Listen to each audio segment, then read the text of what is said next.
네, 안녕하십니까. 오늘은 타일 바탕 몰탈 치기 전에 선 시공 사항에 대해서 알아보도록 하겠습니다.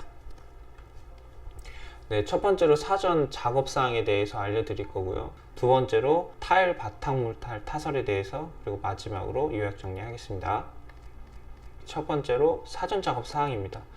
사전 작업 사항으로는 목청과 하부실 마블이나 그리고 재료 분리대를 설치를 해야 되고요. 그리고 두 번째로 욕조 설치, 그리고 현관 디딤석을 설치해야 됩니다.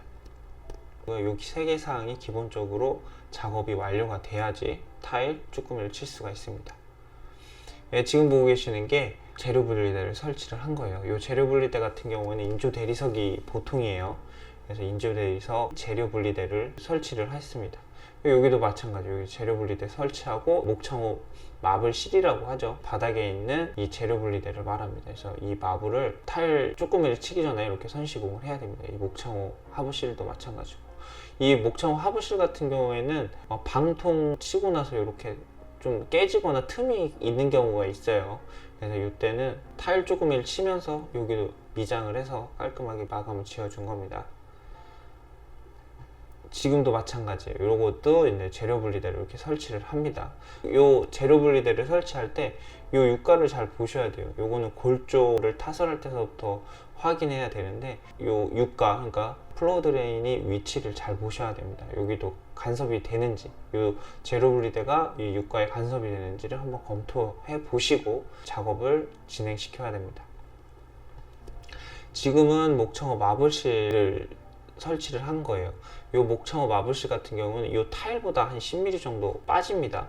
그 이유가 이 10mm 빠지면 나중에 이 목청어 문선이랑 같겠죠.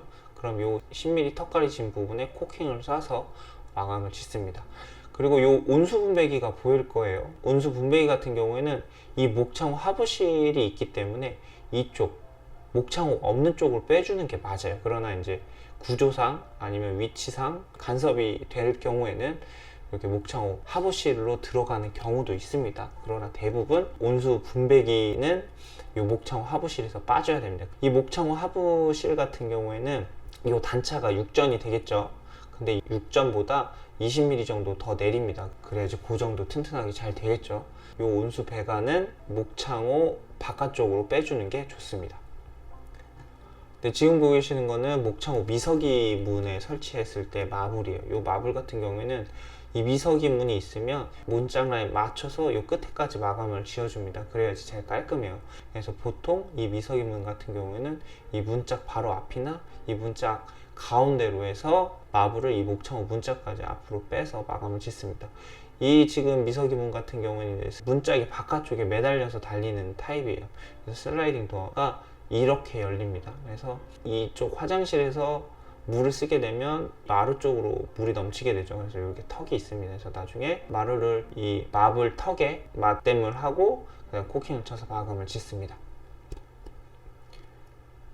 네, 지금 보고 계시는 거는 욕조를 설치했을 때요.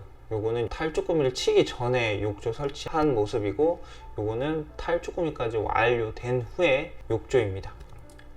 욕조를 시공할 때 주의할 점은 지금 보이시죠? 여기가 틈이 한 5mm에서 10mm 정도 됩니다. 양쪽 합쳐서 10mm가 돼야 됩니다. 그래서 끝에서 이쪽 끝에까지 760 정도가 돼야 됩니다. 그 이유가 이 욕조 사이즈가 보통 750입니다. 750을 정확하게 오픈을 하면 나중에 욕조가 들어가지 않습니다. 그래서 5mm, 5mm, 양쪽에 5mm 해서 10mm 여유를 더 줍니다. 그래서 이쪽 끝에 벽에서 이 젠다이까지 760이라는 실수를 줘서 시공하게 됩니다. 여기는 타일 나누기도를 할 때 SP를 욕조 라인과 이 젠다이 라인이 맞도록 이렇게 보통 시공을 합니다. 지금 보고 계시는 거는 이제 발코니 쪽이에요. 이 발코니 쪽에 우수 드레인이 지나갑니다. 근데 요거는 시공을 잘했어요. 그 이유가 벽에서 일정 간격 이격을 시켰죠. 보통 3전 정도 이격시키면 가장 깔끔하다고 생각합니다. 그래서 이쪽에서 한 2전에서 3전 정도 이격을 시켜서 요 유가 플로 드레인을 설치를 합니다. 그러면 물때가 생기지가 않겠죠. 구배를 지어주니까. 오른쪽에 보시면 요거는 검토가 조금 미비된 거죠. 그래서 골조 벽에서 이 유가가 10mm 밖에 되지가 않아요. 그래서 10mm짜리 타일 쪽이 들어갈 수가 없죠. 매지로 공구를 채웠는데 너무 마감이 깔끔하지가 않습니다. 그래서 요거는 입상관을 설치하면 보이지는 않을 수 있지만 요거는 사전 검토가 좀 덜 된 사례이기 때문에 하자 사례로 볼 수 있는 사례입니다. 요런 케이스는 주의를 하셔야 돼요. 지금 보시는 거는 현관 디딤석을 설치했을 때예요. 현관 디딤석의 보양지 같은 경우에는 타일 조금을 치고도 마루를 깔고 나서도 웬만하면 존치를 시켜줘야 돼요. 그래야지 이 현관 디딤석에 기스가 가지 않습니다. 그래서 이 3월에로 고정시킨 거고요. 석재 걸레바지도 그 현관 디딤석도 이제 밑에 3월에로 다 채워서 이제 고정을 시키고 양생을 시킨 겁니다. 두 번째로 타일 바탕 몰탈 타설입니다.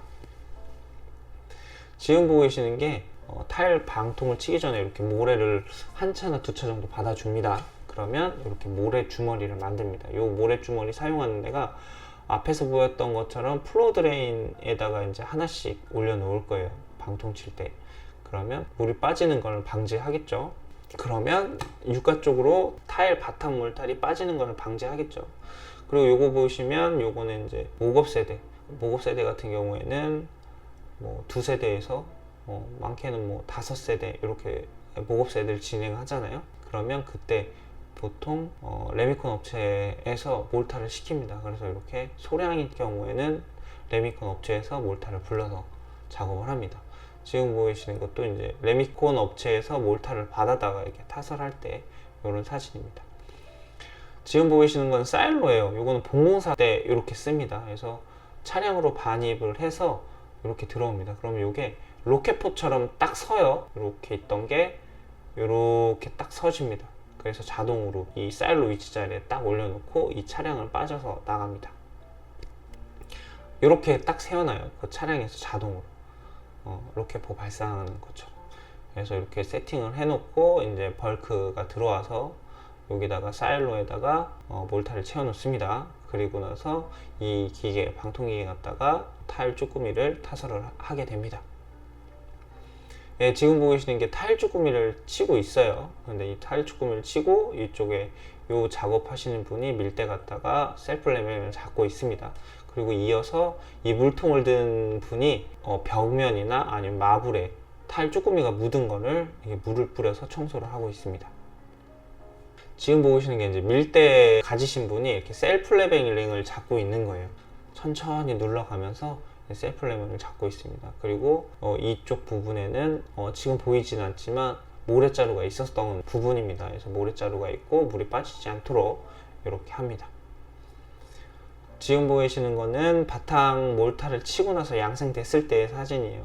여기 보면 모래자루가 있었던 건데 모래자루는 다 제거를 했습니다.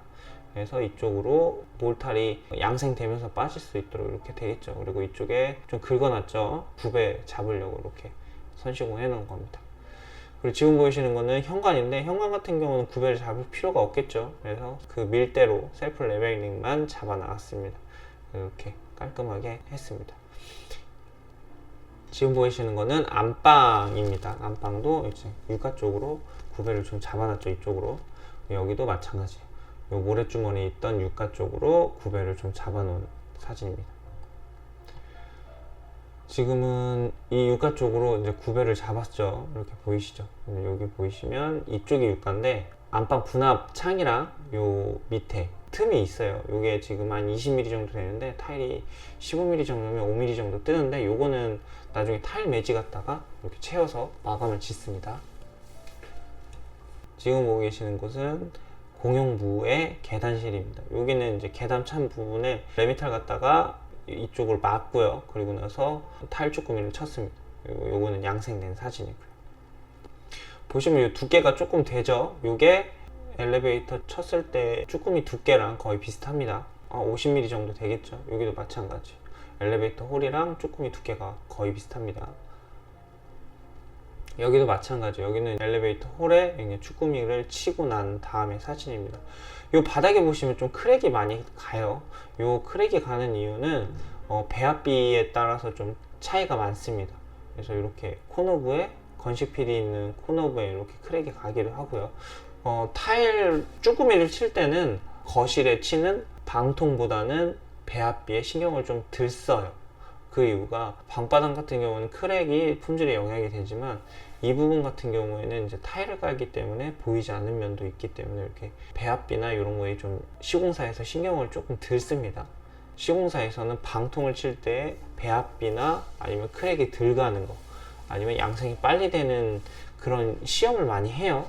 그래서 품질을 향상시키려고 하는데 이 타일 쭈꾸미 같은 경우에는 그런 경우는 별로 없어요. 그냥 1대3 몰타를 치고 그 다음에 타일을 시공합니다. 보통 이제 속마감이라서 보이지가 않기 때문에 진행을 보통 합니다. 지금 보이시는 거는 부대 시설이에요. 부대 시설 같은 경우에는 이 창호에 라인이 있고 이 창호보다 이 타일 질이에 맞춰서 한 15mm에서 20mm 정도 낮게 타일 쭈꾸미를 칩니다. 그래야지 타일을 시공할 수가 있어요. 지금 보시면 한 15mm에서 20mm 사이죠. 한 18mm 정도 나오는데 요거는 정확하게 시공한 겁니다. 그 이유가 타일을 시공할 때 타일이 10mm고 한 5mm 정도는 타일 본드를 시공을 해서 마칩니다. 그래서 넓은 면 같은 경우에는 한 20mm 정도 있어야지 여유 있게 수평을 맞추고요. 그리고 만약에 협소한 면적 같은 경우에는 한 15mm만 줘도 마감을 짓는데 무리가 없습니다. 그리고 오른쪽에 보고 계시는 거는 타일을 붙였을 때 완료됐을 때 사진입니다. 네, 마지막으로 요약 정리하겠습니다. 첫 번째로 마블 설치예요. 이 마블 설치는 목창 하부실이나 재료 분리대를 말하고요. 목창 하부실 같은 경우에는 타일 쭈꾸미 치기 전에 일주일 남기고 시공하는 게 좋아요. 파손 우려가 있기 때문에 그렇습니다. 그리고 재료 분리대는 유가 위치 확인해서 재료 분리대 설치를 해야 되고요. 두 번째로 욕조 같은 경우에는 타일 벽 라인이랑 라인을 맞춰야 됩니다. 그리고 젠다이와 욕조 설치되는 벽 부분은 한 10mm 정도 더 여유를 줘서 욕조가 들어갈 수 있도록 이렇게 시공을 해야 됩니다. 그리고 세 번째로 현관 디딤석 같은 경우에는 타일 바탕 몰타를 치기 전에 선 시공을 반드시 해야 되고요. 그리고 네 번째로 공용부 계단실이나 엘리베이터 홀 같은 경우에는 계단 방화문이나 건식 PD 그리고 조적이 선 시공이 되어야 됩니다. 그래야지 타일 쭈꾸미를 칠 수가 있습니다. 그리고 마지막 다섯 번째로 바닥 타일을 시공할 때 지리를 한 15mm에서 20mm 주셔야 돼요. 그래야지 타일을 시공하는데 평을 잡거나 마감을 치는데 여유 치수를 확보하기 때문에 이렇게 시공을 하셔야 됩니다. 네, 이상입니다.